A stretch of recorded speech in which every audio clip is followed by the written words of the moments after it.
മറുനാടൻ മലയാളിയിലെ ശ്രീ ഷാജൻ എന്നെ അതിശക്തമായി വിമർശിച്ചുകൊണ്ട് ഒരു വീഡിയോ ചെയ്തിട്ടുണ്ട്. മിസ്റ്റർ രാഹുൽ ഈശ്വർ, ആണിനും പെണ്ണിനും അയ്യപ്പനും നിങ്ങൾ അപമാനമാണ് എന്ന് ഉദ്ദേശിച്ചുകൊണ്ട് അദ്ദേഹത്തിന്റെ ഒരു വീഡിയോ.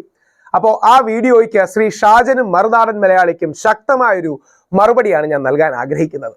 3 കാര്യങ്ങളാണ് ഇതിൽ പറയാൻ ആഗ്രഹിക്കുന്നത്. ഒന്ന്, ശ്രീ ഷാജൻ അദ്ദേഹത്തിന് ഒരുപാട് ഫാൻസ് ഉള്ള ഒരു വ്യക്തിയാണ്. അദ്ദേഹം ഇട്ട ഇത്രയും പ്രസക്തമായ വിവാദത്തിലെ ഒരു വീഡിയോയുടെ താഴെ 1000 കമന്റോളം ഉണ്ട്. ഞാൻ അതിലെ നല്ലൊരു ശതമാനം 100 കണക്കിന് കമന്റ് വായിക്കുകയുണ്ടായി. അതിൽ 90% രാഹുൽ ഈശ്വറിനോട് യോജിക്കുന്ന കമന്റുകളാണുള്ളത്. ശ്രീ ഷാജൻ എനിക്കെതിരെ അതിശക്തമായി ചെയ്ത വിമർശന വീഡിയോയുടെ താഴെ വരുന്ന, ഷാജൻ സാറിനെ പോലെ ഫാൻസ് ഉള്ള ഒരു വ്യക്തിയുടെ താഴെ വരുന്നതിൽ 90% എനിക്ക് അനുകൂലമായാണ് സന്ദേശങ്ങളെന്നും ഷാജൻ സാറിനോട് വിയോജിപ്പ് രേഖപ്പെടുത്തുകയാണെങ്കിലും അതിന്റെ അർത്ഥം എന്താണ്? അതിന്റെ ആദ്യ അർത്ഥം അത് ഷാജൻ സ്കറിയയുടെ ഇന്റഗ്രിറ്റിയും മറുനാടൻ മലയാളിയുടെ ഇന്റഗ്രിറ്റിയുമാണ്. വേണമെങ്കിൽ ഈ കമന്റുകളെല്ലാം അവർക്ക് മത്സരിച്ചിരുന്ന് ഡിലീറ്റ് ചെയ്യാമായിരുന്നു, വായിക്കാമായിരുന്നു. അവരിത് ചെയ്തില്ല. അവർ മാന്യമായി ഒരു നിലപാടിട്ടു. ആ നിലപാടിനോട് എനിക്ക് പൂർണ്ണമായും വിയോജിപ്പാണ്. പക്ഷേ ആ നിലപാടിന്റെ താഴെ വരുന്ന കമന്റുകളെ കൊറിയോഗ്രഫി ചെയ്യാനോ ക്യൂറേറ്റ് ചെയ്യാനോ ഒന്നും അദ്ദേഹം ശ്രമിച്ചില്ല എന്നുള്ളത് അദ്ദേഹത്തിലെ മാധ്യമ പ്രവർത്തകന്റെ നന്മയാണ്. ആ നന്മയ്ക്ക് പ്രണാമം അർപ്പിച്ചുകൊണ്ട് ഷാജൻ സാറിനെ കുറിച്ചുള്ള 2 പോസിറ്റീവും 1 വിമർശനവും സൂചിപ്പിക്കാൻ കൂടി ഞാൻ ആഗ്രഹിക്കുകയാണ്. ശ്രീ ഷാജൻ സ്കറിയയുടെ ഈ വിഷയത്തിലുള്ള നിലപാട് അടക്കം സൂചിപ്പിച്ചുകൊണ്ടാണ് ചെയ്യുന്നത്. ആദ്യത്തെ കാര്യം, ശ്രീ ഷാജൻ സ്കറിയയുടെ ചരിത്രവും മറുനാടന്റെ ഒരു ചരിത്രവും ഞാൻ ഓർമ്മിപ്പിക്കാം. അങ്ങനെ കേൾക്കുമ്പോൾ ആൾക്കാർ വിചാരിക്കും ഇപ്പം ഇവൻ ഷാജൻ സ്കറിയെ എയറിലാക്കാൻ പോവാണ്, ഷാജന്റെ എന്തെങ്കിലും കുറ്റം പറയാൻ പോവാണ്. അല്ല, ശ്രീ ഷാജനും അല്ലെങ്കിൽ മറുനാടനുമാണ് ശബരിമല പ്രക്ഷോഭത്തെ ആദ്യം പിന്തുണച്ച് രംഗത്ത് വന്നിരുന്നത്. ഇന്നും എനിക്ക് ഓർമ്മയുണ്ട്, എന്നെ സപ്പോർട്ട് ചെയ്ത ആദ്യ വീഡിയോ നൽകിയത് അവരാണ്. അന്ന് ആരും സപ്പോർട്ട് ചെയ്യാനില്ലാത്ത അവസരത്തിൽ മറുനാടന്റെ ആ വീഡിയോ, ഞങ്ങൾ പ്രത്യേകിച്ച് തിരുവനന്തപുരത്ത് നമ്മുടെ OTC ഹനുമാൻ ടെമ്പിളിൽ ചെയ്ത പ്രക്ഷോഭത്തെ അവർ സപ്പോർട്ട് ചെയ്ത വീഡിയോ ഭയങ്കരമായി നമുക്ക് ഗുണം ചെയ്തിരുന്നു. അത് വിശ്വാസികളുടെ ഒരു കോൺഫിഡൻസിനെ ബൂസ്റ്റ് ചെയ്യാനൊക്കെ ചെയ്തിരുന്നു. അതിന് ഷാജൻ സാറിനോട് ആദ്യം തന്നെ നന്ദി പറയുന്നു. 2, ഷാജൻ സാറിനെ ഏറ്റവും ഇഷ്ടം കുറച്ച് റൈറ്റ് ലീനിങ്ങും വലതോട്ട് നിൽക്കുന്ന ഹിന്ദുക്കൾക്കും ക്രിസ്ത്യാനികൾക്കുമാണ്. മുസ്ലിങ്ങളിൽ ഒരുപാട് പേർ ഷാജൻ സ്കറിയ ഒരു മുസ്ലിം വിരോധിയാണ് എന്നൊക്കെ ധരിക്കുകയും അദ്ദേഹത്തിന്റെ നിലപാടുകളെ ആക്രമിക്കുകയും ഒക്കെ ചെയ്യാറുണ്ട്. അങ്ങനെയല്ല. ശ്രീ ഷാജൻ സ്കറിയ പൊളിറ്റിക്കൽ ഇസ്ലാം എന്ന പേരിൽ വിമർശനം നടത്തുന്നത് കുറച്ച് കൂടി പോകാറുണ്ടെന്ന കാര്യത്തിൽ എനിക്ക് അഭിപ്രായ വ്യത്യാസമൊന്നുമില്ല, ശരിയാണ്. പക്ഷേ ശ്രീ ഷാജൻ സ്കറിയ ചെയ്ത വലിയൊരു നന്മയും മാന്യതയും മുസ്ലിം സമൂഹം ഓർക്കാത്ത, ഷാജൻ സ്കറിയ പൊതുവെ പറയാത്ത, അല്ലെങ്കിൽ ശ്രീ ഷാജൻ അടക്കമുള്ളവരെ സപ്പോർട്ട് ചെയ്യുന്നവർ ഉയർത്തിക്കാട്ടാത്ത ഒരു വാദഗതി കൂടി ഞാൻ ഉയർത്തിക്കാട്ടുകയാണ്. അതായത് ശ്രീ അബ്ദുൽ നാസർ മദനി നേരിട്ട അനീതിക്കെതിരെ ഏറ്റവും ശക്തമായി പ്രതികരിച്ച വ്യക്തികളൊന്ന് ശ്രീ ഷാജനാണ്. അതിന് താഴെ അദ്ദേഹത്തിനെതിരെ ഒരുപാട് പേർ അദ്ദേഹത്തെ അസഭ്യം പറയുന്നുണ്ട്, ചീത്ത വിളിക്കുന്നുണ്ട്. പക്ഷേ അങ്ങനെ യാതൊരു തൻ്റെ കോർ ഓഡിയൻസിന്റെ താല്പര്യങ്ങൾ മറന്നുകൊണ്ട് നീതിക്ക് വേണ്ടി നിൽക്കാൻ കഴിഞ്ഞൊരു വ്യക്തിയാണ്. ഇന്നും അദ്ദേഹത്തിന്റെ വീഡിയോ കാണുമ്പോൾ ഒരു ജേർണലിസ്റ്റിക് സ്റ്റുഡന്റ് എന്ന രീതിയിൽ എനിക്ക് സന്തോഷമാണ്. ശ്രീ അബ്ദുൽ നാസർ മദനിയുടെ നിലപാടുകളോട് വിയോജിപ്പുണ്ട്. ശ്രീ അബ്ദുൽ നാസർ മദനി അദ്ദേഹത്തെ അറസ്റ്റ് ചെയ്യുന്നതിന് മുമ്പുള്ള അവസാന പത്രസമ്മേളനത്തിൽ എന്നെ വ്യക്തിപരമായി കൂടി വിമർശിച്ചിട്ടുണ്ട്. അതായത് ശ്രീ അബ്ദുൽ നാസർ മദനിയെ അറസ്റ്റ് ചെയ്യാൻ വന്നപ്പോൾ ദേശീയ മാധ്യമങ്ങളിൽ ഞാനും അർണബ് ഗോസ്വാമിയുടെ ചാനലിൽ ഒരു ഡിബേറ്റ് ഞാൻ നടത്തുകയുണ്ടായി. ഞാൻ അബ്ദുൽ നാസർ മദനിയെ രൂക്ഷമായി വിമർശിക്കുന്ന ഒരു വീഡിയോകളും മറ്റും അതിലുണ്ട്. അതിനെ അതിരൂക്ഷമായി പ്രതികരിച്ചുകൊണ്ട് ശ്രീ അബ്ദുൽ നാസർ മദനി അതിനോട് റെസ്പോണ്ട് ചെയ്യുകയും ചെയ്തിരുന്നു. പക്ഷേ അബ്ദുൽ നാസർ മദനിയോട് നമ്മൾ കാണിക്കുന്നത്, നമ്മുടെ നാട് കാണിക്കുന്നത്, അബ്ദുൽ നാസർ മദനിയുടെ നാട് കാണിക്കുന്നത് അനീതി തന്നെയാണ് എന്ന കാര്യത്തിൽ ആർക്ക് സംശയം വേണ്ട.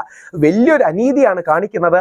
ആ അനീതി തുറന്നു കാട്ടാൻ ഒരു മടിയും കാണിക്കാത്ത ഒരു വ്യക്തിയാണ് ശ്രീ ഷാജൻ സ്കറിയ. അതുകൊണ്ട് നമ്മുടെ മുസ്ലിം സഹോദരങ്ങൾ അദ്ദേഹത്തെ ആക്രമിക്കുന്നതിന് മുമ്പ് ആലോചിക്കേണ്ട കാര്യം, അത്തരം സെൻസിറ്റീവായ മുഖ്യധാര മുസ്ലിം സമൂഹം പോലും യോജിക്കാത്ത മദനിക്ക് അദ്ദേഹത്തിന്റെ മനുഷ്യാവകാശങ്ങളും ഭാരതത്തിലെ പൗരന്ന രീതിയിലുമുള്ള അവകാശങ്ങൾ ലംഘിക്കപ്പെട്ടപ്പോൾ അതിനുവേണ്ടി പോരാടിയ ശബ്ദമുയർത്തിയ ഒരാളാണ് ശ്രീ ഷാജൻ എന്ന് മറക്കരുത്. ഇനിയും അദ്ദേഹത്തെ പോസിറ്റീവ് മാത്രമൊന്നുമല്ല, അദ്ദേഹത്തെ വിമർശിക്കാനും കൂടെ വേണ്ടിയിട്ടാണ്.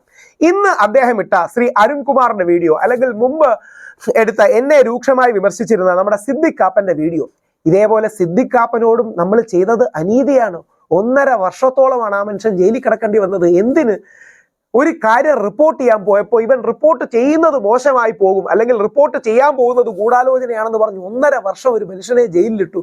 എന്ത് നീതിയാണ്, എന്ത് ന്യായമാണുള്ളത്? സിദ്ദിഖാപ്പന്റെ കാര്യത്തിൽ ഞാനിത് ചെയ്തപ്പോൾ ഞാൻ ഇസ്ലാമിസ്റ്റുകളുടെയും ജിഹാദികളുടെയും പണം മേടിച്ചാണെന്ന് ഒരുപാട് പേര് ധ്വനിപ്പിക്കുന്ന രീതിയിൽ ഷാജൻ സാറിന്റെ ഒക്കെ വീഡിയോ വന്നിരുന്നു. അതിനോട് ശക്തമായി എന്നാൽ വിനീതമായി, അദ്ദേഹം എന്നെ കാട്ടിക്ക് വളരെ സീനിയറാണ്, ഞങ്ങൾ തമ്മിൽ മറ്റൊരു ബന്ധം കൂടിയുണ്ട്, ഞങ്ങൾ ലോ കോളേജിൽ കുറച്ചു കാലം ഒരുമിച്ചുണ്ടായിരുന്നു, അദ്ദേഹം എൻ്റെ സീനിയറായിട്ടാണ് പഠിച്ചതെന്ന് തോന്നുന്നു. അതുകൊണ്ട് സിദ്ദിഖാപ്പൻ വിഷയത്തിൽ എന്നെ വിമർശിച്ചുകൊണ്ട് കുഴപ്പമൊന്നുമില്ല, പക്ഷേ സിദ്ദിഖാപ്പൻ വിഷയത്തിൽ അദ്ദേഹം എടുത്ത നിലപാട് തെറ്റാണ് എന്ന് പറയാൻ എനിക്ക് യാതൊരു മടിയുമില്ല. ആ വിഷയത്തിൽ അദ്ദേഹത്തിന്റെ നിലപാട് തെറ്റിപ്പോയി. അതേപോലെ ഇന്ന് അദ്ദേഹം എടുത്ത വിഷയവും ഇതും അതിശക്തമായിട്ട് അദ്ദേഹത്തെ വിമർശിക്കാൻ ഞാൻ ആഗ്രഹിക്കുകയാണ്. അതായത് നമ്മുടെ അരുൺകുമാറിനെതിരെ അദ്ദേഹം ഒരു വീഡിയോ ചെയ്തിട്ടുണ്ട്. അരുൺകുമാറിനെതിരെ ചെയ്ത വീഡിയോ, ആ വീഡിയോ കൂടെ ഞാനൊന്ന് കാണിക്കുകയും ചെയ്യാം. ആ വീഡിയോ കാണിക്കല്ല, നിങ്ങൾ നോക്കിയിരുന്നാൽ മതി. അതായത് അരുൺകുമാറിനെതിരെ പോക്സോ കേസിലേക്ക് ചുമത്തുമോ എന്നൊക്കെ പറഞ്ഞ് ഒരു വീഡിയോ അദ്ദേഹം ചെയ്തിട്ടുണ്ട്. ശ്രീ അരുൺകുമാർ നമ്മുടെ നാട്ടിലെ ഏറ്റവും പ്രമുഖനായ മാധ്യമപ്രവർത്തകനാണ്, ഏറ്റവും വിദ്യാഭ്യാസമുള്ള, ഡോക്ടറേറ്റ് ഉള്ള, പാണ്ഡിത്യമുള്ള ഒരു വ്യക്തിയാണ്. അരുൺകുമാറിനെ അടക്കം ഒരു കാര്യവുമില്ലാതെ ആക്രമിക്കുകയാണ്. ഈ ചാനലുകളെല്ലാം യുവജനോത്സവത്തിന് പോകുന്നത് അവരെ പ്രോത്സാഹിപ്പിക്കാനല്ലേ?